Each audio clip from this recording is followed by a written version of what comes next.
directa o en forma indirecta al cambiar el pH, que lo vuelve más o menos ácido permanente. Y eso evidentemente que es un factor muy en contra para poder tener una vida saludable. Como se dice, mientras el pH de una persona es algo más alcalino, es muy saludable, pero si es ácido su pH, en general es más propenso a diversas enfermedades. En relación a algunos factores que tienen relación directa como factor determinante del cáncer, también van a exponer sus compañeros.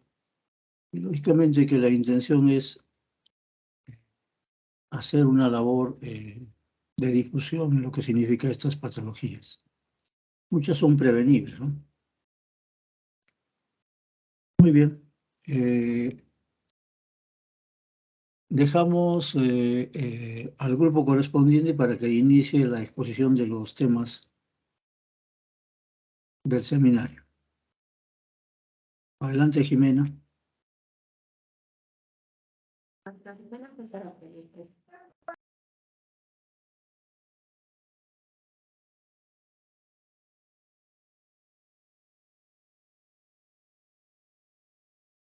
La modalidad va a ser la exposición, luego una ronda de preguntas o repreguntas de los participantes o bien de los oyentes, ¿no?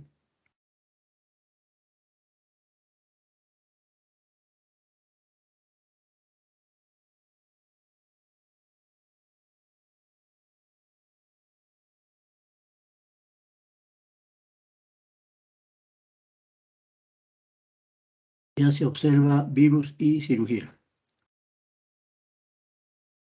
Adelante, José Miguel. Ante todo, buenas tardes. Hoy vamos a hablar sobre el seminario número 3, que es virus y cirugía. Siguiente, por favor.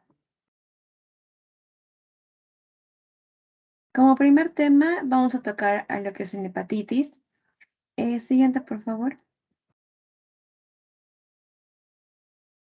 Haciendo una pequeña revisión sobre los tipos de hepatitis, podemos encontrar a los siguientes. La hepatitis A, como en primer lugar, en sus características, este proviene de la familia Picornaviridae. Este es de tipo RNA sin cubierta. En cuanto a su vía de transmisión, se transmite exclusivamente por vía fecal oral. En cuanto a sus síntomas, la mayoría de los casos no muestran ictericia, solamente en la fase prodrómica, con astenia, adinamia, anorexia, pérdida de peso, dolor leve en el cuadrante superior derecho, también acompañado de un cuadro intestinal. Por ejemplo, en los niños, 50% de ellos van a poder desarrollar diarrea, lo cual en adultos va a ser muy raro encontrarlo. O también pueden desarrollar un cuadro similar al de la influenza. En cuanto al tratamiento, no hay un tratamiento específico para hepatitis aguda. En cuanto a la hepatitis B, este es un virus DNA de la familia Hepatnaviridae. Su vía de transmisión es sexual, perinatal o parenteral. En cuanto a los síntomas, vemos que es un cuadro poco específico de fiebre, malestar general, cansancio, anorexia, vómitos, náuseas y también dolor abdominal. Por otro lado, en el tratamiento, existen dos tipos de fármacos aprobados para el tratamiento, que viene a ser el interferón alfa y algunos análogos de nucleócidos. Entre ellos podemos mencionar la lamivudina o el entecavir, o por nucleótidos también tenemos al adifovir o tenofovir. En cuanto a la hepatitis C, este es un virus RNA lineal de la familia Flaviviridae. Tiene como vía de transmisión por vía percutánea, es lo principal, aunque también podemos considerar el contacto sexual, el familiar, que es de cierta importancia. La principal causa de hepatitis post-transfuncional también. En cuanto a los síntomas, tiene en etapas avanzadas se va a manifestar síndrome ictérico, también astenia, adinamia, hiporexia, y rara vez vamos a encontrar en ello manifestaciones clínicas extrahepáticas. Una característica de la hepatitis C es la fluctuación de las transaminasas con varios picos de elevación. Estos pueden mantenerse altos o en sí normalizarse por completo. En cuanto al tratamiento, la terapia recomendada en la actualidad es la combinación de interferón alfa y ribavirina. La hepatitis D requiere del virus de la hepatitis B para poder ser infeccioso.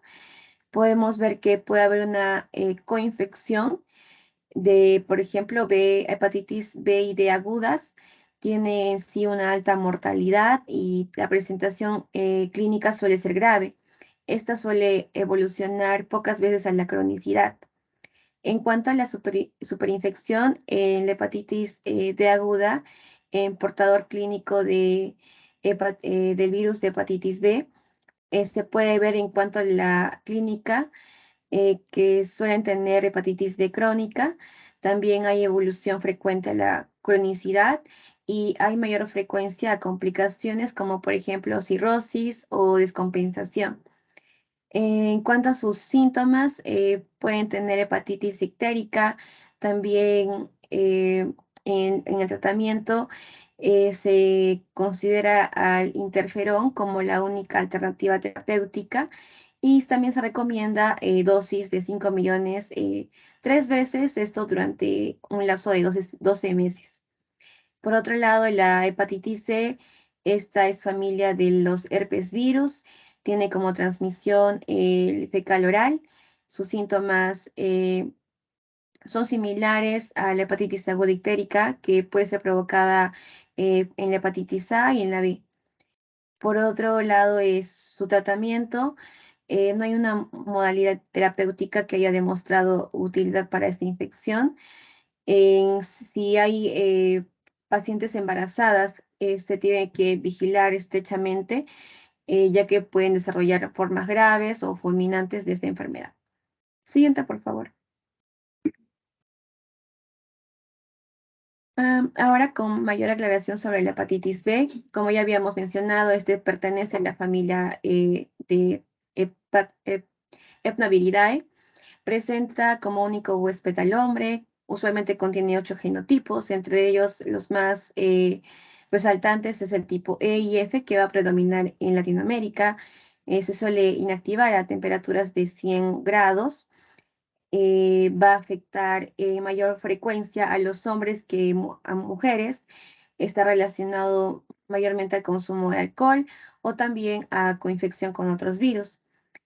En cuanto a su epidemiología, se considera como una endemia intermedia, es decir, que tiene desde un 2 a 6% de casos, mayormente esto en el Amazonas, y predomina en aquella población etaria de 20 hasta 50 años.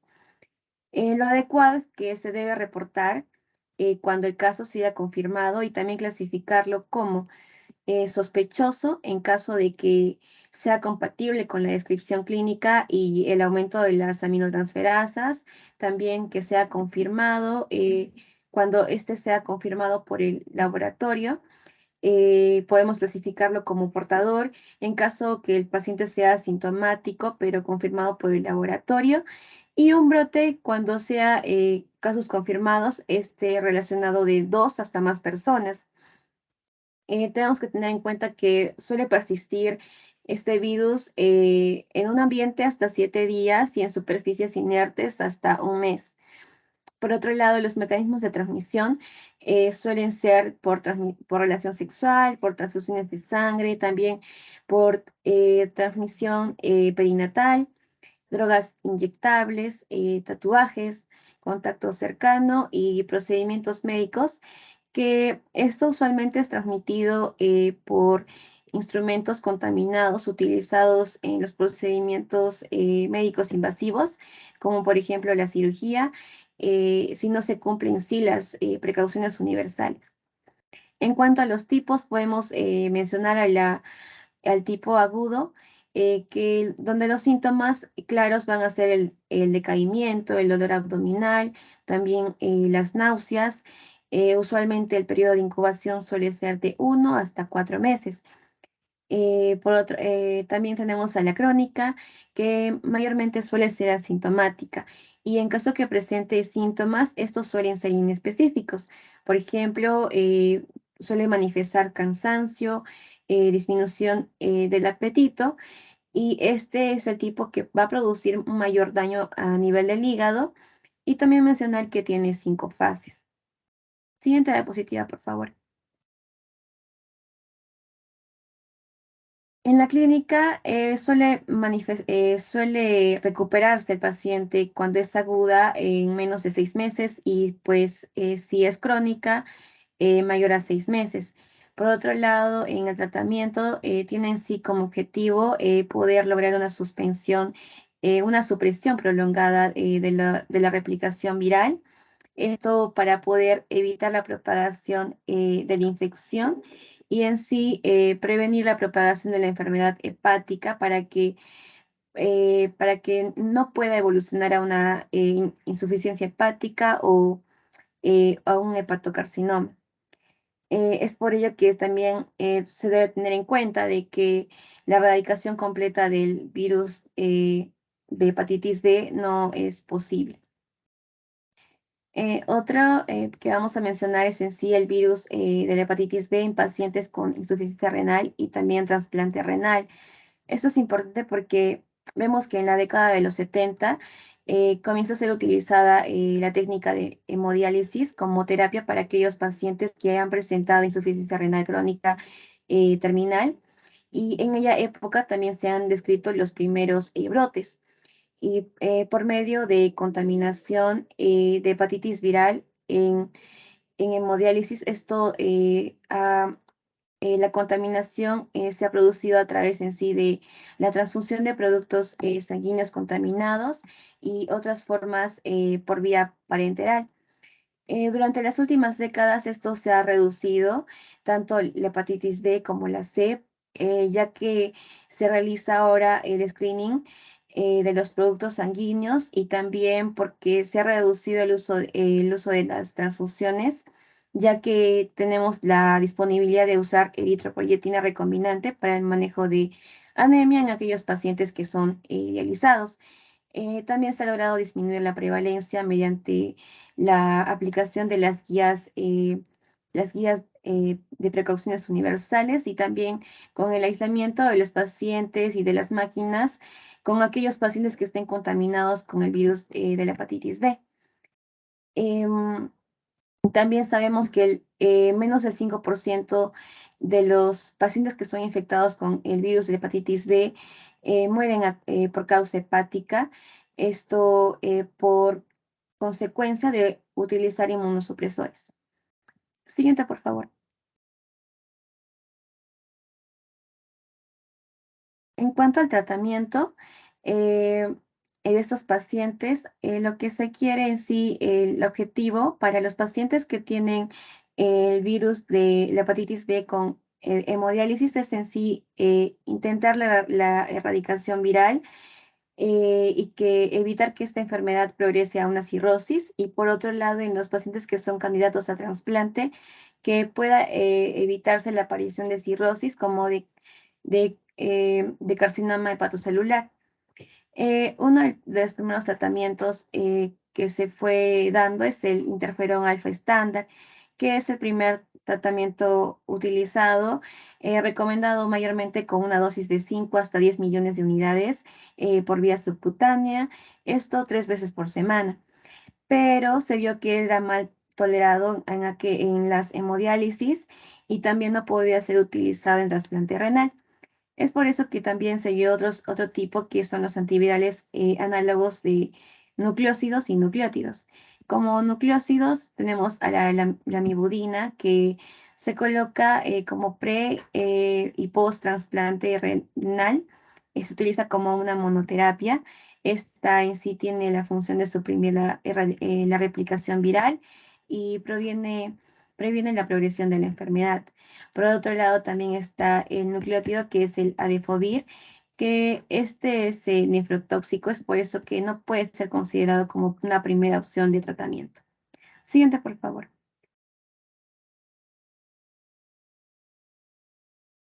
En cuanto a la prevención, tenemos como recomendación que se dé el screening anual incluso a los que ya estén vacunados para que pueda darse un reforzamiento de vacunación cuando la inmunización no haya sido protectora. La dosis usualmente utilizada es la vacuna recombinante por vía intramuscular. Esta es de 4 dosis dobles, contiene 40 microgramos y tiene que darse a los 0, 1, 2 y a los 6 meses. Aquí tenemos en el cuadro algunas de las recomendaciones que se suele dar a los pacientes con hepatitis crónica eh, por el virus de la hepatitis B, tanto en diálisis o en trasplante renal. Usualmente tienen que ser testeados para infección de VIH, se les tiene que dar interferón, como también los análogos de los nucleócidos, para que puedan ser usados en precaución para insuficiencia renal, y también algunos eh, con aquellos que tengan la opción de recibir el trasplante renal, deben recibir una profilaxis y también el tratamiento con análogos de nucleótidos y nucleócidos. Siguiente, por favor. Siguiente.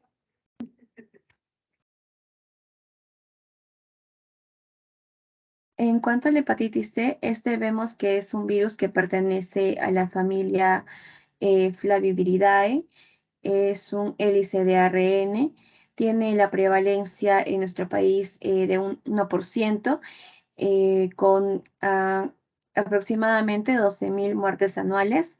En cuanto a los grupos de riesgo, podemos mencionar aquellos pacientes que son sometidos a hemodiálisis, también a los receptores de trasplante de órganos sólidos, aquellos usuarios de drogas inyectables, también mencionar al personal sanitario y en sí aquellas personas que estén expuestas al contacto con sangre, ¿no? Por ejemplo, estudiantes de la salud, también al personal de área asistencial, el área de limpieza.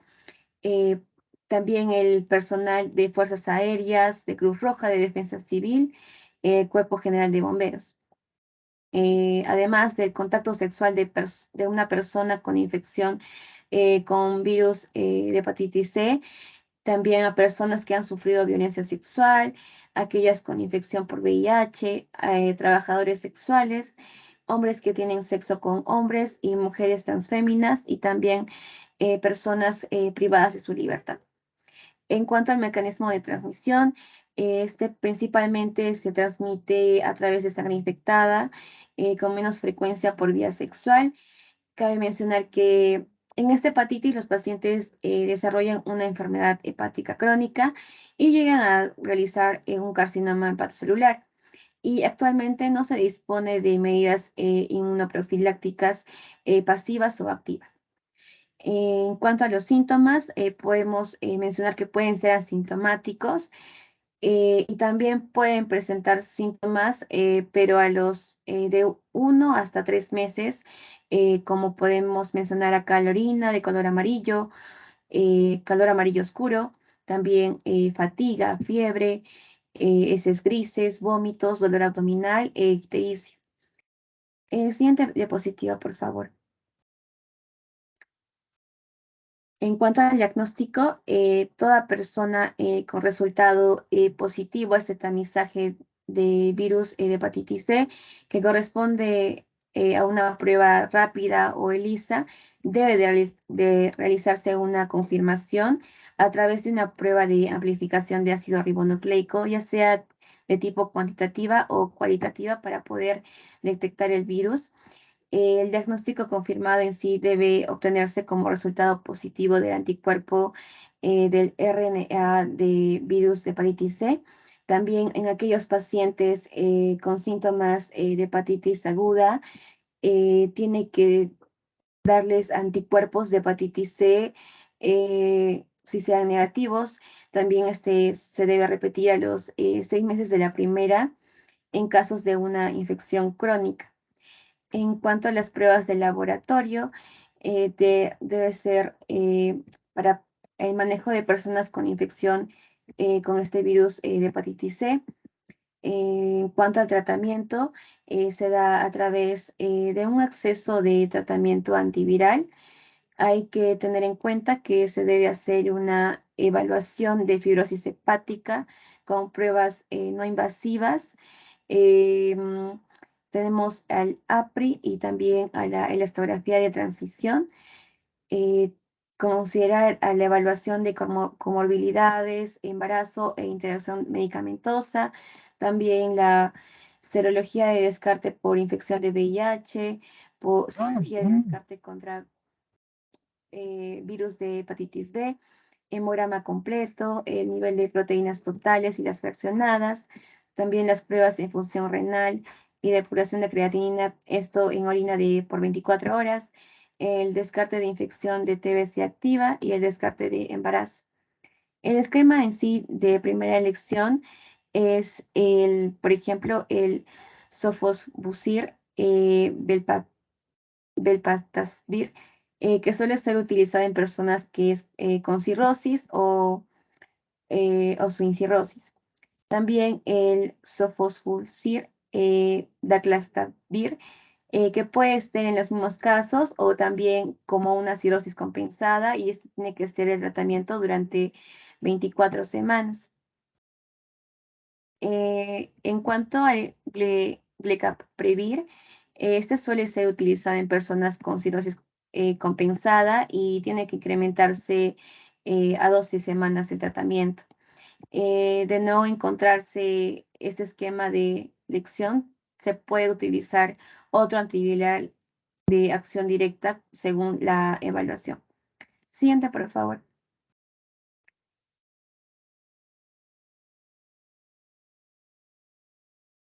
En cuanto a la transmisión nosocomial, podemos mencionar primero la transfusión sanguínea, que podemos mencionar que se puede dar por aplicación de ELISA. Esta permite una reducción hasta de un 80%. Es por eso que hay métodos sensibles de detección de virus de hepatitis C, además de métodos de inactivación viral. Si hay antecedente de transfusión, se demuestra cuando hay signos serológicos no hallados anteriormente. En cuanto al tratamiento con hemoderivados, hay riesgo de infección por hemofílicos elevados antes de la inactivación viral. También el cribado sistemático de derivados plasmáticos para patógenos transmisibles y la inactivación viral. Esto redujo la propagación de virus de hepatitis C en pacientes hemofílicos. En cuanto a la hemodiálisis, en aquellos pacientes, sobre todo los que presentan insuficiencia renal, se debe realizar el cumplimiento estricto de las precauciones estándar. También disposición de personal de salud y enfermería debe ser adecuado. Y hay mayor riesgo de difusión de virus de hepatitis C cuando hay un escaso personal. En cuanto a la transfusión sanguínea, se refiere a algunas normas necesarias como, por ejemplo, el cepillado manual de canal de biopsia, también la esterilización de las pinzas de biopsia en autoclave o inmersión en glutaraldehído al 2%.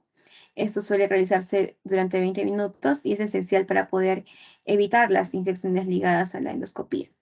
Siguiente, por favor. En cuanto a la cirugía, el riesgo de infección por virus de hepatitis C en cirugía abdominal, obstétrico, ginecológico y también oftalmológica de cirujano a paciente. Esto podría deberse porque hay contacto de un instrumento cortante como el bisturí o punzante como una aguja que ha herido a dedos de la mano del cirujano y este puede entrar en contacto con tejidos del paciente. También el paso de sangre de una herida de las manos del cirujano al campo operatorio del paciente. En España, algunas organizaciones recomiendan que los cirujanos infectados deben abstenerse a efectuar procedimientos con elevado riesgo de contaminación del campo operatorio. En cuanto a las trasplantes de órganos, este es bajo por ser examinado serológicamente o desestimar infectados con virus de hepatitis C. Hay casos positivos por ser infección de novo adquiridas después de un trasplante. También en cuanto a la reproducción asistida, hay mujeres con infección activa que debe informarse, también riesgo de transmisión vertical, tratamiento antiviral si la infección se asocia a signos de daño hepático antes de proceder a esta. También debe extremarse las medidas de vigilancia para poder evitar la transmisión de este virus al personal sanitario o también a otros pacientes.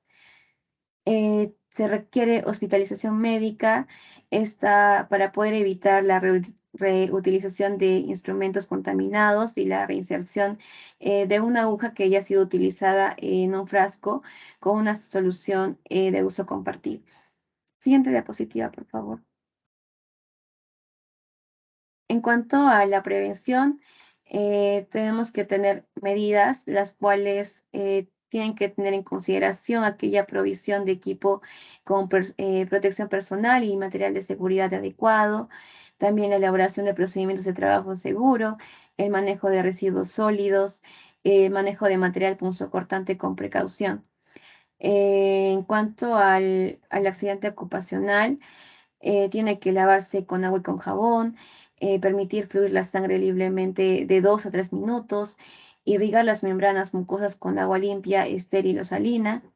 También para el potencial y exposición se debe de identificar y verificar lo que es el estado serológico. Para las pruebas diagnósticas, por ejemplo, sífilis, hepatitis B, C y VIH a la persona expuesta. En cuanto al estudio, basta de considerar las enzimas hepáticas y los anticuerpos contra virus de hepatitis H y normas, por ejemplo, medidas más costo efectivas. Siguiente, por favor.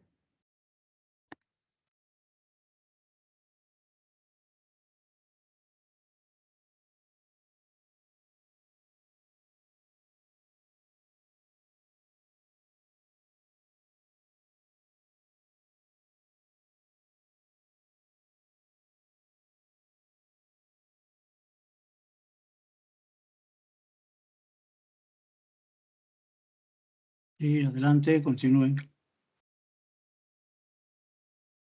Sí, ¿me escuchan? Sí, te escuchamos muy bien, adelante. Ya, listo, doctor. Bueno, vamos a continuar entonces con el SIDA, el virus del VIH. Siguiente, por favor. Em, el linfoma maligno ocurre en pacientes inmunosuprimidos por el SIDA, ¿no? Y es una de la malignidad de alto grado con células linfoides tipo B. Entonces, bueno, se cree que su causa es la represión de los linfocitos T4, que son los ayudadores, con una inversión en la relación T4 sobre T8, ¿no? Entonces hablamos de una relación de ayudador sobre los T8, que son los supresores. Y bueno, la primera manifestación del SIDA puede ser la obstrucción intestinal o la hemorragia causada por un linfoma no Hodgkin de células B en cualquier segmento del tracto gastrointestinal. Particularmente hablamos de la región del ilion distal, ¿no? Entonces, la indicación para la cirugía puede ser una masa palpable, una obstrucción intestinal o un sangrado gastrointestinal. Y el tumor se puede perforar luego de una radio y quimioterapia. Entonces, la estrategia operatoria debe ser la resección del tumor y también la anastomosis, ¿no? O si eso no es posible, podemos hacer un puente, un bypass con una enterostomía o una enterocolostomía. Y bueno, la supervivencia de estos pacientes va hasta el año. Siguiente, por favor. Bueno, cuando hablamos del sarcoma de Kaposi, es la segunda enfermedad oportunista más frecuente en el paciente con SIDA y es la base para su diagnóstico en el 24% de los casos. Otro cuadro clínico descrito puede ser la apendicitis aguda y en esos pacientes generalmente están tan enfermos que presentan menos signos abdominales y también presentan un cuadro de shock séptico refractario, pero responde rápidamente a la extirpación del apéndice abscesado, ¿no? En el caso de una critosporidia, se aísla frecuentemente la flora intestinal del paciente con SIDA y se ha descrito también que el cuadro de apendicitis aguda por este microorganismo es también existente en estos pacientes con SIDA. Ahora, otro cuadro clínico más raro es la presentación de un aneurisma micótico infectado por salmonela en la aorta abdominal y también se encontró colecitis aguda y crónica acalculosa producida por cándida. Siguiente, por favor. En cuanto a lesiones pulmonares y torácicas, el paciente con SIDA es afectado frecuentemente por enfermedades infecciosas y también neoplásicas en el tórax, ¿no? Entonces, las neumonías severas van a ser producidas por gérmenes oportunistas que se presentan en más del 60% de los pacientes. Y la causa de estas neumonías puede ser por una neumocistis carini, por citomegalovirus, por cándida, por Cryptococcus neoformans, por aspergillus y incluyendo también otras bacterias. Y bueno, aquí la radiografía de tórax va a ser un indicador sensible, pero no va a ser específico de neumonitis, ¿no? En caso del cultivo GRAN de esputo, es un diagnóstico en solo un 17% de los pacientes, ¿no? Y bueno, para asegurar un diagnóstico correcto y también, por lo tanto, un tratamiento efectivo, antibiótico o también quimioterapéutico, se debe hacer una búsqueda compulsiva del agente etiológico. Siguiente, por favor. Bueno, aquí vamos a ver sobre el VIH y la práctica de la cirugía. Bueno, actualmente se está planteando también la visión contrapuesta, es decir, que donde se considera al personal de salud como fuente que pudiera contaminar a un paciente previamente no infectado. Y bueno, hay un estudio preoperatorio, ¿no? El primer punto de controversia se refiere a la utilización rutinaria del test preoperatorio, el que algunos cirujanos consideran indispensable. Ahora, este test habitualmente utilizado es el de ELISA, que es de alta sensibilidad y también especificidad, pero en el caso de ser positivo debe ser corroborado mediante un test de Western blot, lo que encarece y retrasa también el diagnóstico, ¿no? Por otra parte, en caso de encontrar un test positivo, se corre el riesgo de discriminar al paciente, una situación que se ha escrito en muchos reportes y lo que es claro que es que estar en un conocimiento de un test positivo no necesariamente significa la reducción del riesgo de contaminación, ¿no? Más aún, bueno, esto puede significar una carga emocional adicional que puede llevar a cometer errores de técnica, incluso al cirujano más infalible. Ahora, los cirujanos de hospitales generales, urbanos, lo que tenemos que hacer es asumir que trabajamos en zonas de alta prevalencia de VIH y por lo tanto tomar las precauciones y considerar también, ¿no?, a todos nuestros pacientes como portadores potenciales del virus. Siguiente, por favor. En cuanto al contacto y la exposición en cirugía, en cuanto al el Center for Disease Control, define tres tipos de contacto de sangre o fluidos de la fuente al portador. Puede ser cutáneo, mucoso o percutáneo. Y cuando el contacto es con piel sana, casi el 90% de los casos, no hay riesgo de contagio, ¿no? Ahora, la salpicadura en mucosas oculares, un 3%, implica un riesgo del 0,09% de contagio y la inoculación percutánea con elemento cortopunzante a través de una piel excoriada que se daña en 7%, presenta un riesgo del 0,3% de contagio. Entonces, el riesgo de contacto es mayor cuando la cirugía dura más de una hora, cuando hay una pérdida hemática mayor de 250 centímetros cúbicos, ¿no? Y cuando se trata de una cirugía de urgencia, los trabajadores de salud y, bueno, en especial los cirujanos constituyen un grupo de alto riesgo de exposición. y en el 85% de las exposiciones durante la cirugía van a corresponder a una punción con aguja y la mayor parte con agujas de sutura. El 10% va a corresponder a salpicaduras y el 5% a heridas con bisturí. Siguiente, por favor. En cuanto a factores de riesgo de seroconversión, una vez producida una lesión percutánea, el riesgo de seroconversión depende de 3 factores fundamentales. Aquellos dependientes de la lesión, los cuales son la profundidad y la severidad de la lesión, también el tiempo de uso del material previo a la exposición y también la cantidad de sangre inoculada que está en directa relación con el tipo de aguja causal.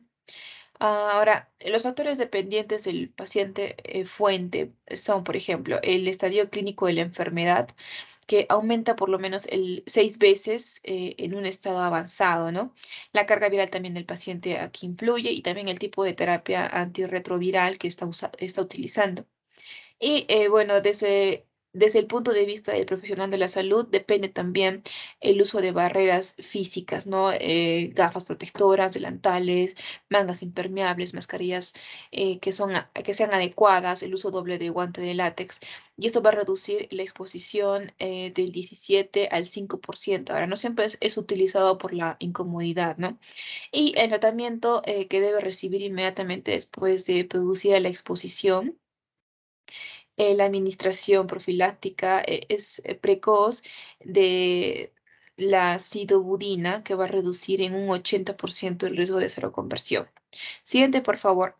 En cuanto a estrategias de prevención de riesgos, bueno, se ha intentado calcular, ¿no?, que el riesgo que tienen los cirujanos de desarrollar una seroconversión, dado resultados sorprendentes, como por ejemplo utilizando 30 años como vida útil de un cirujano, 350 como el promedio de operaciones practicadas en un año, una frecuencia de punción accidental entre 2.5 y 5% y un riesgo de seroconversión promedio de 0.4%, que resulta un riesgo acumulativo de entre 1 a un 10% de contraer la enfermedad. Entonces, por lo tanto, desde el punto de vista técnico, para minimizar estos riesgos se pueden tomar las siguientes medidas. Primero, la cirugía debe ser practicada por profesionales experimentados, no usando los dedos como instrumentos quirúrgicos. Segundo, evitar pasar los instrumentos quirúrgicos de mano en mano, sino a través de la bandeja metálica. Y bueno, también tercero, evitar suturas transficiantes mediante el uso de clips hemostáticos y de suturas mecánicas. Cuarto, siempre que sea posible, ¿no? Hay que utilizar métodos no invasivos, por ejemplo, la parascópica. Eh, Quinto, deben evitarse en cirugía vascular las liberaciones de flujo o lo llamado también como el flushing, ¿no? Sin protección. También debe tenerse especial cuidado en el momento de la sutura aponeurótica. Y por último, debemos evitar el uso de las agujas de sutura rectas en el cierre de la piel. Siguiente, por favor. Ahora, en cuanto a la transmisión del VIH de cirujano a paciente, aunque las primeras publicaciones con respecto a la transmisión ocupacional del VIH se referían exclusivamente a los riesgos de transmisión desde un paciente infectado al personal de salud, entre ellos al cirujano, comunicaciones posteriores fueron dando cuenta de que los riesgos de exposición eran en ambos sentidos, ¿no? Paciente cirujano, cirujano paciente, y que a través de una herida provocada durante el acto quirúrgico en un cirujano potencialmente portador se podría transmitir la infección a un paciente seronegativo. Y en todo caso, el riesgo de transmisión de cirujano a paciente sería mucho más bajo que el sentido contrario, ¿no? Estimándose más o menos entre el 2.4 a 24 por 1 millón de operaciones y teniendo como antecedente un estudio inicial que no demostró seroconversiones en 22.000 operaciones practicadas por cirujanos y obstetras también portadores de VIH. Siguiente, por favor. Bueno, aquí podemos ver en la tabla la clasificación de procedimientos asociados al personal sanitario según el nivel de riesgo de transmisión sanguínea de patógenos. Y bueno, en la categoría 1 están los procedimientos con riesgo mínimo de transmisión del virus transmitidos por la sangre, ¿no? Entonces, aquí incluye la historia clínica regular o exámenes médicos o dentales, examen oral con guantes, con un espejo, un depresor de la lengua, un explorador dental y también la sonda periodontal. Procedimientos también preventivos, ¿no? De rutina dental, ortodoncia o prótesis, procedimientos cosméticos que no requieren una anestesia local, un examen rectal o vaginal de rutina, sutura de superficie menor, una flebotomía periférica electiva y también una realización de procedimientos endoscópicos del tracto gastrointestinal, como lo que es una colonoscopía, ¿no? Y en cuanto a la categoría 2, estos procedimientos son para el que es teóricamente posible, pero poco probable la transmisión de los virus transmitidos por vía sanguínea. Aquí incluye la anestesia local, ¿no? En un procedimiento quirúrgico o también odontológico, una anestesia epidural o espinal, la inserción y mantenimiento de líneas arteriales y venosas centrales, una intubación endotraqueal, una broncoscopía, una endoscopía, procedimientos ginecológicos menores, urológicos del hombre, o la asistencia en un parto vaginal sin complicaciones, incluso también una cirugía estética, ¿no? Como implantes, eh, otoplastía, una cirugía oftálmica. Siguiente, por favor. En la categoría 3 hablamos de los procedimientos para el que existe un riesgo definido de transmisión de virus transmitidos por sangre que han sido previamente clasificados como propensa a exposición. Aquí incluye la cirugía general, abdominal, oral, cardiotorácica de traumas, un trasplante, la cirugía abierta extensa, la neurocirugía, cirugía de columna abierta, procedimientos no electivos en departamento de emergencia, como la reanimación abierta, cirugía obstétrica, ginecológica, interacciones con los pacientes violentos o pacientes que van a experimentar un ataque epiléptico, ¿no? Donde hay un mayor riesgo de que el paciente muerda al médico.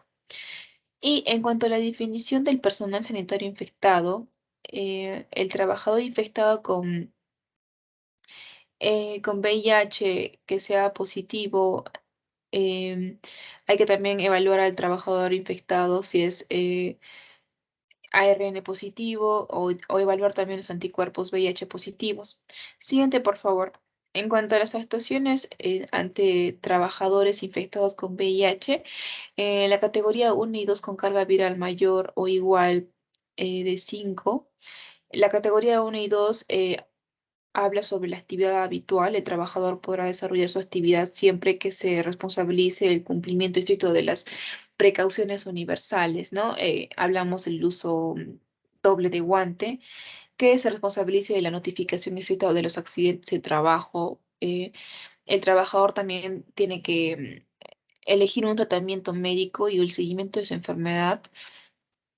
Y bueno, en cuanto a la categoría 3 con carga viral menor o igual de 5 por 102, este no debe ser excluido de ningún aspecto del cuidado de pacientes y puede también realizar los procedimientos de la categoría 3, ¿no? Pero debe cumplir con primero obtener el asesoramiento de una comisión de expertos, también tiene que someterse a revisiones rutinarias semestrales, someterse a seguimiento por parte de un médico personal, adherirse estrictamente a los procedimientos recomendados y por último aceptar y recibir y compartir también información con el comité de expertos y firmar un acuerdo con dicho grupo en el que se delimiten las responsabilidades. Y en la categoría 3 con carga viral mayor o igual de 5 por 102,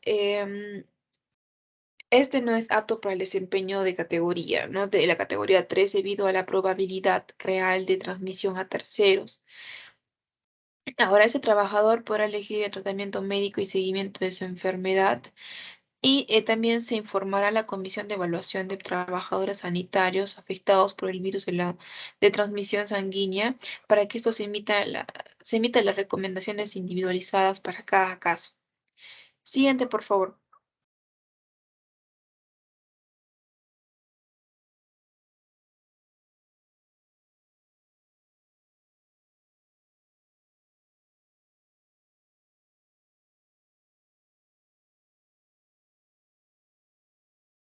Ya. En cuanto al virus del papiloma humano, vamos a considerar que la infección por el virus del papiloma humano es el principal factor de riesgo para el desarrollo de cáncer de cuello uterino, asociado a otros factores como inicio de relaciones sexuales a edad temprana, multiparidad, uso prolongado de anticonceptivos orales, infecciones cervicovaginales, relaciones sexuales sin uso de condón. En la anterior, por favor. El consumo de tabaco de inmunodeficiencias y debido a su relación estrecha con este virus de papiloma humano, este cáncer es prevenible, detectable y tratable, ya que se desarrolla lentamente y así se puede detectar y tratar lesiones precursoras de cáncer, disminuyendo la morbilidad y la mortalidad. Sin embargo, solamente el 6,8% de los casos de cáncer de cuello uterino notificados en el Perú son diagnosticados mediante la prueba de tamizaje. La mayoría son diagnosticados en estadios avanzados. En cuanto a su patogenia, vamos a ver que el virus de papiloma humano tiene un tropismo por las células epiteliales, afectando a la piel y mucosas. Este virus infecta de manera inespecífica a células basales del epitelio escamoso y así origina una infección persistente que se propaga y amplifica por la misma célula hospedera. El ciclo del virus está formado por dos etapas, la temprana, que es la expansión, y la tardía, que es la replicación del genoma viral. En cuanto a la clasificación del virus de papiloma, en alto riesgo vamos a encontrar 15 genotipos, en el cual los más prevalentes son el virus de papiloma humano 16 y 18, en un 70%. Este provoca así lesiones intraepiteliales. En los virus de papiloma humano de bajo riesgo vamos a encontrar el 6 y el 11, que son los más comunes, y provocan verrugas genitales, papilomas laringeos, y esta última es conocida también como papilomatosis respiratoria recurrente, que se presenta generalmente en niños y en jóvenes. Y también se va a ver un virus de papiloma humano de riesgo indeterminado, que aún no se conoce el riesgo de provocar el cáncer de cuello uterino. Siguiente, por favor. En cuanto a su epidemiología, vamos a ver que en el Perú el cáncer de cervix es el segundo carcinoma con mayor frecuencia en las mujeres, colocando a nuestro país en uno de los que presenta mayor número de casos de América Latina. Según el MINSA, tiene una curva de incidencia con crecimiento exponencial a partir de los años 35 y 39 años y un pico a los 55 años. Los estudios de la historia natural de la enfermedad han determinado que tiene una etapa preinvasora de 10 a 15 años en donde se pueda detectar lesiones tempranas del cáncer de cuello uterino entre 25 y 29 años, pero reportan que el cáncer de cuello uterino se presenta mayormente en estratos sociales medio-bajo como consecuencia de una falta de un programa eficiente de un control especial en citología cervical, lo cual evidencia un diagnóstico tardío. Casi detectando el 85% cuando ya es un cáncer invasor y un 70% cuando ya el cáncer está avanzado con limitadas probabilidades de una curación. Siguiente, por favor. En cuanto a las manifestaciones clínicas, vamos a encontrar manchas después de relaciones sexuales, sangrado intermenstrual o una menopatorragia, flujo amarillento persistente y de mal olor, un dolor pélvico, un dolor sacro, un dolor de flanco por hidronefrosis de comprensión ureteral. Y es importante hacer una anamnesis, por ejemplo, en caso de hemorragia hay que tener una serie de datos con las siguientes preguntas: ¿cuándo comenzó el sangrado? ¿Se parece el flujo actual al normal? ¿Hay coágulos en el flujo menstrual normal?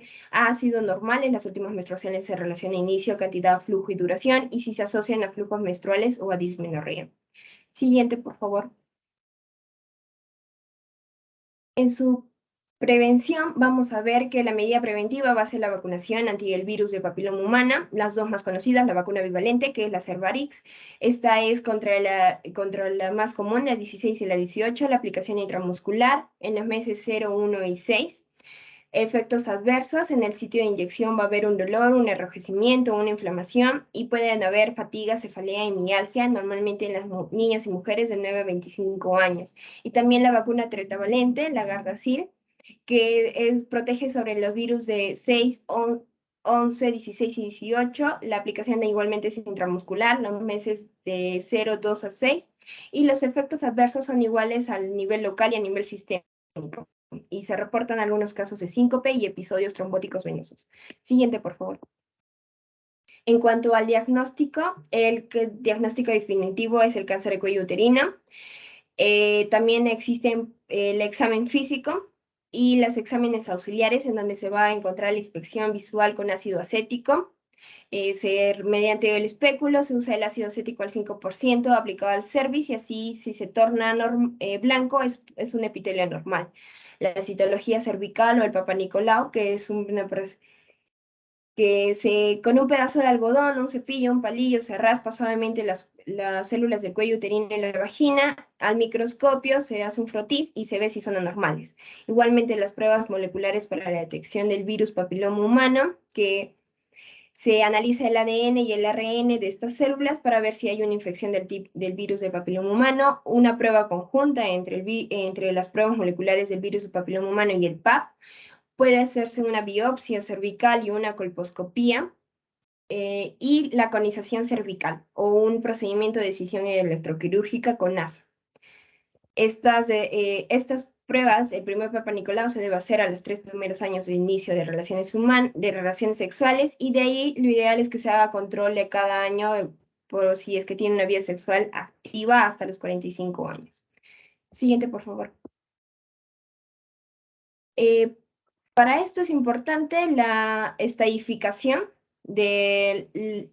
para asignar el estadio del cáncer. Los médicos van a evaluar el tumor y si el cáncer se ha diseminado a otras partes, y la determinación del estadio se basa en los resultados de un examen físico, por imágenes o por biopsias, y así poder dar el tratamiento correcto.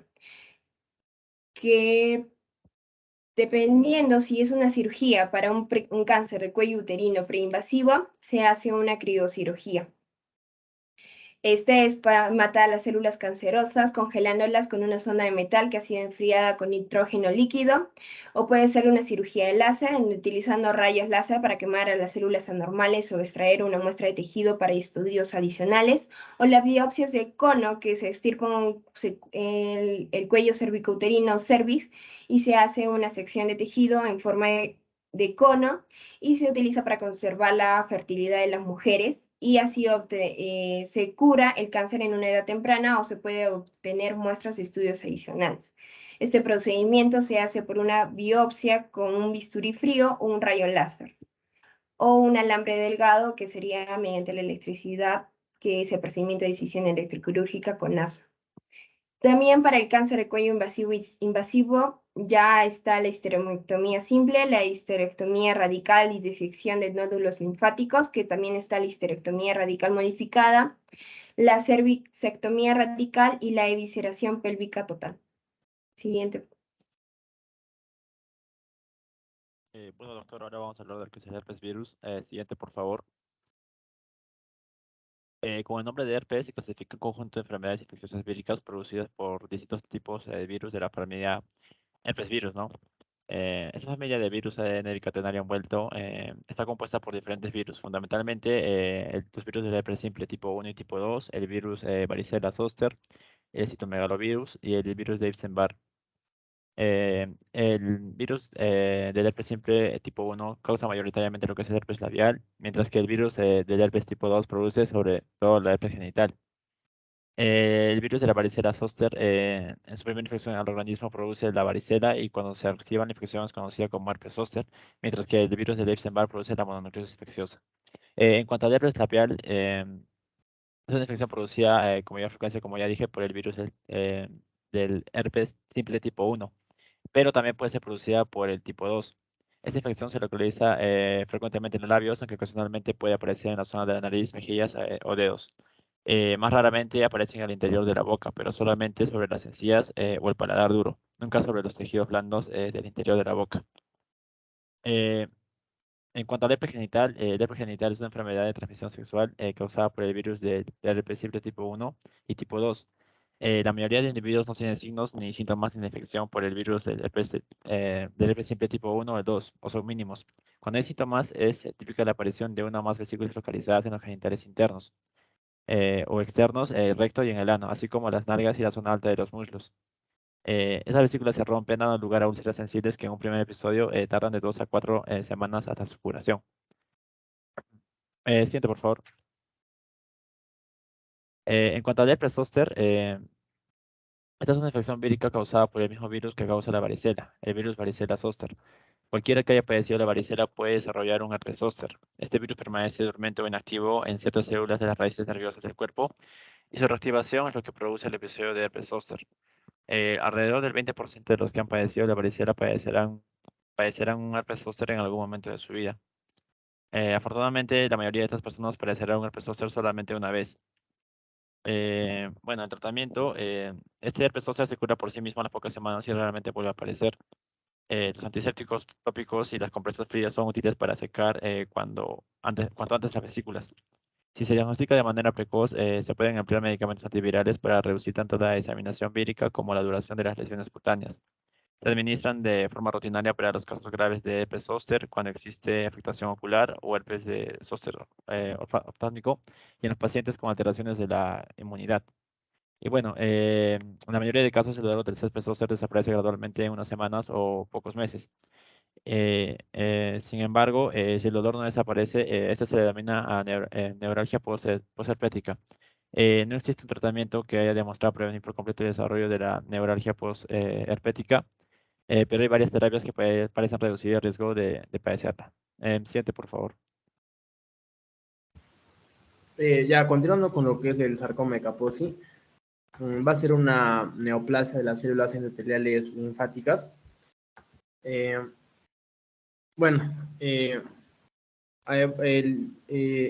sarcoma de Kaposi va a estar dividido en cuatro. Hay cuatro tipos: el clásico, el endémico africano, el epidérmico y el diatrógeno. El clásico se suele presentar en la sexta década de la vida. Suele estar más frecuente en lo que es la zona mediterránea, en la zona de Turquía e Italia. Suelen aparecer unas lesiones máculo eritemato-violáceas en lo que es extremidades inferiores y muy poco en lo que es la cavidad oral, ¿no? Extracutáneo, que se refiere a que se invade, digamos, algún órgano, como por ejemplo el corazón o los pulmones o el estómago, es muy infrecuente.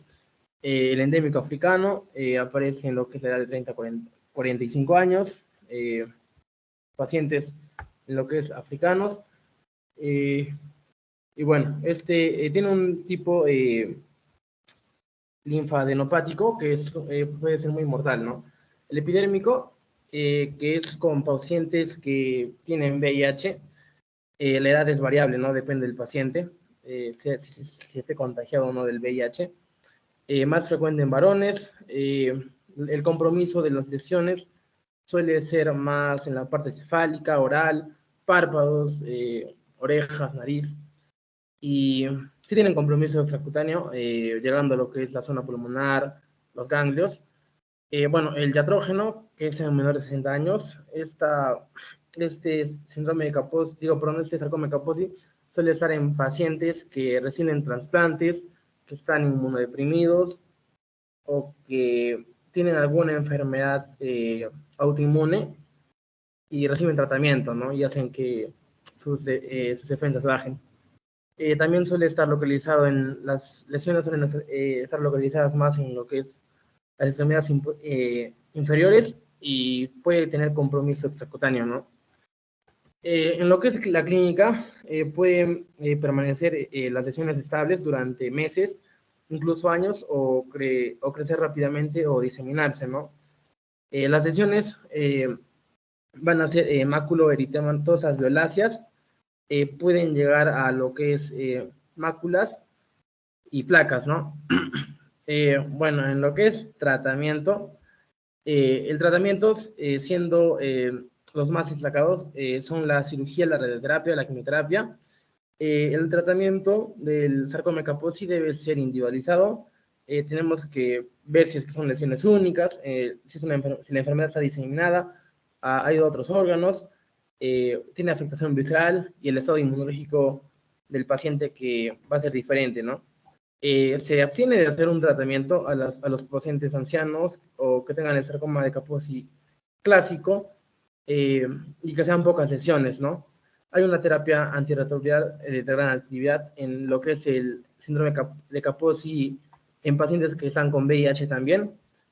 Puede hacerse cirugía excisional con lo que es un legrado y también la criocirugía, ¿no? Bueno, como terapia adyuvante se puede usar la quimioterapia, láser y retinoides, ¿no? Y también la radioterapia. Siguiente diapositiva, por favor.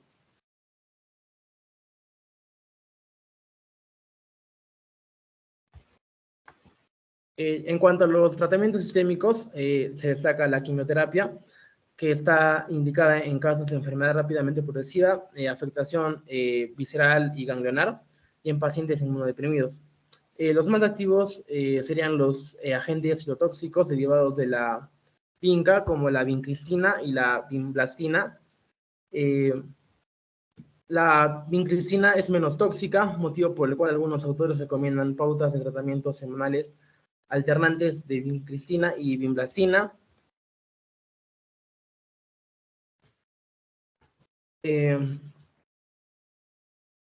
en lo que es el síndrome de Kaposi asociado a VIH, la biomedicina se ha empleado en el tratamiento de sarcoma de Kaposi asociado a lo que es la infección de VIH. La antraciclina liposomal van a ser agentes más empleados y también van a ser menos tóxicas. Y en lo que es el síndrome de Kaposi regresivo, la doxorubicina va a ser elegida como el fármaco de primera elección, ¿no? La dosis es de 0 miligramos a 0 miligramos cada 3 semanas. Siguiente diapositiva, por favor.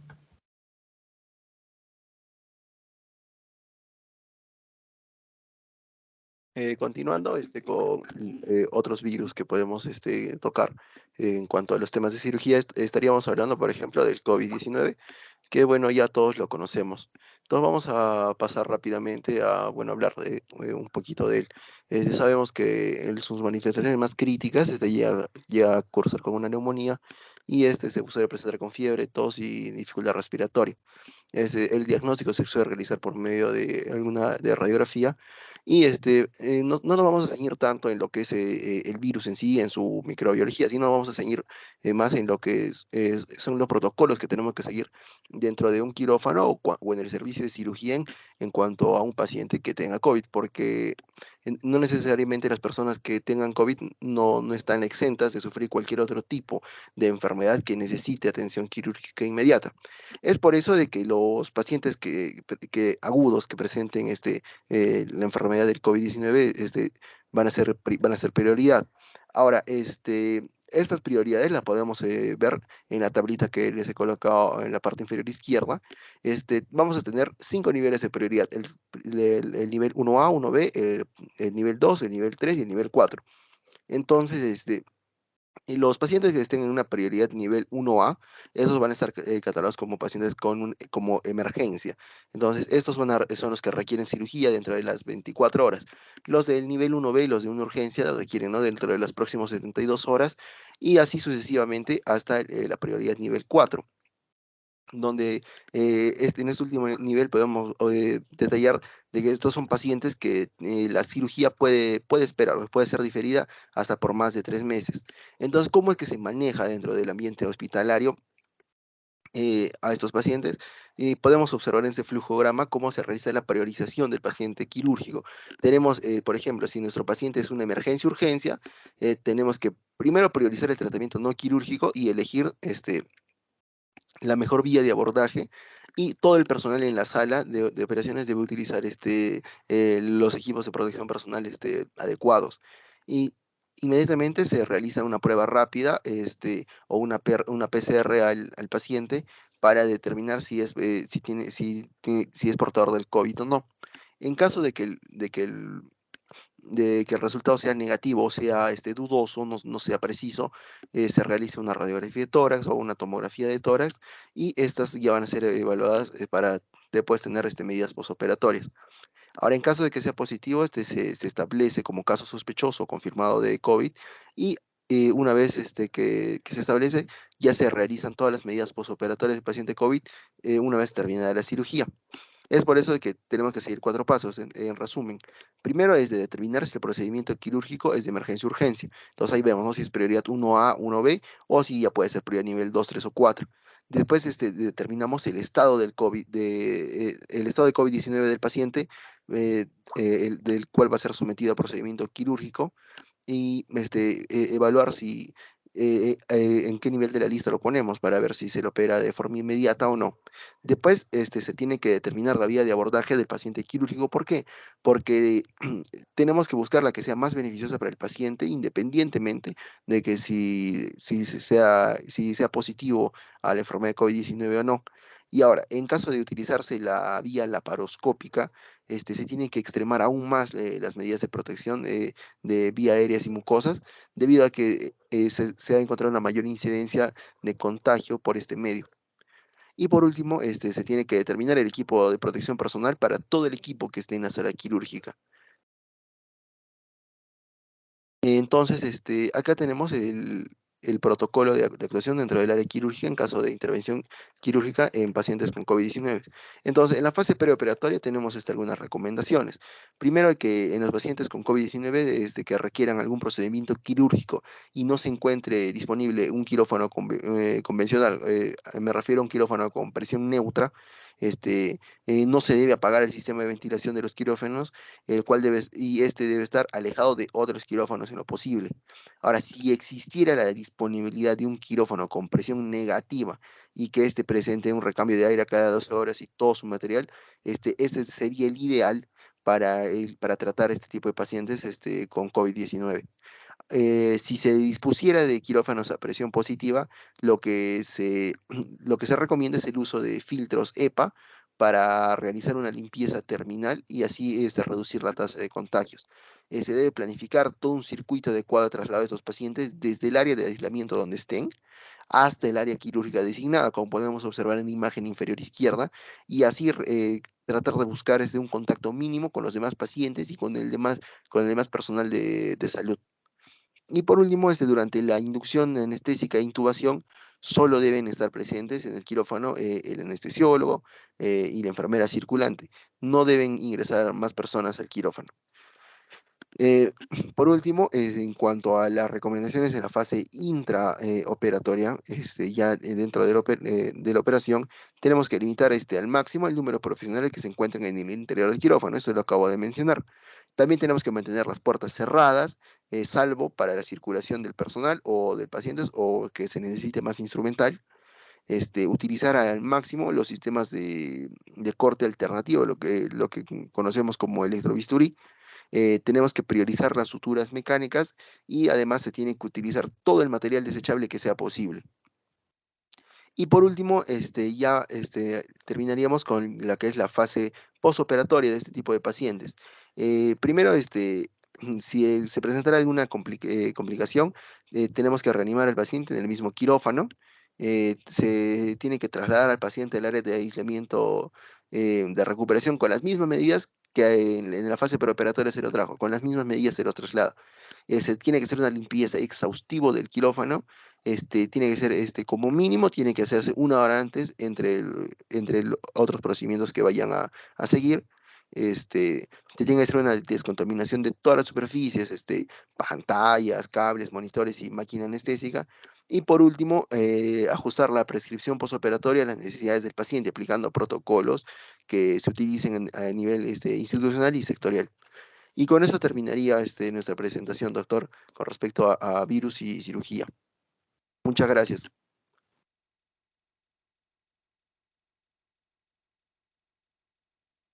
Bien, ¿alguna pregunta, jóvenes?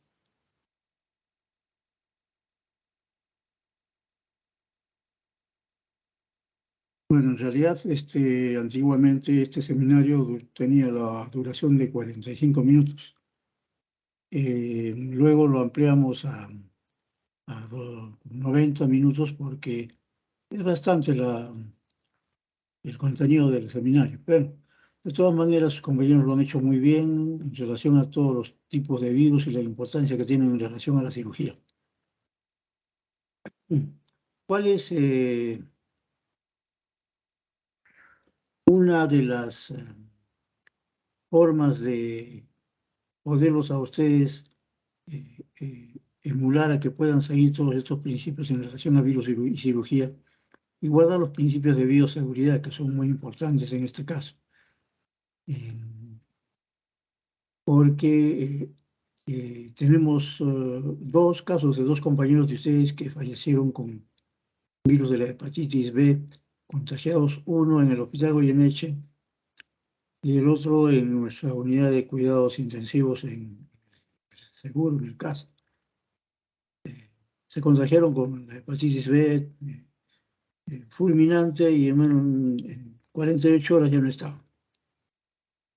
A partir de entonces se obligó a que la vacuna de los alumnos que ingresan a clínicas para el virus de la hepatitis B, y esta vacuna se ha hecho también extensiva a otras facultades como lo es enfermería, obstetricia y odontología. Bien, ¿alguna pregunta, jóvenes?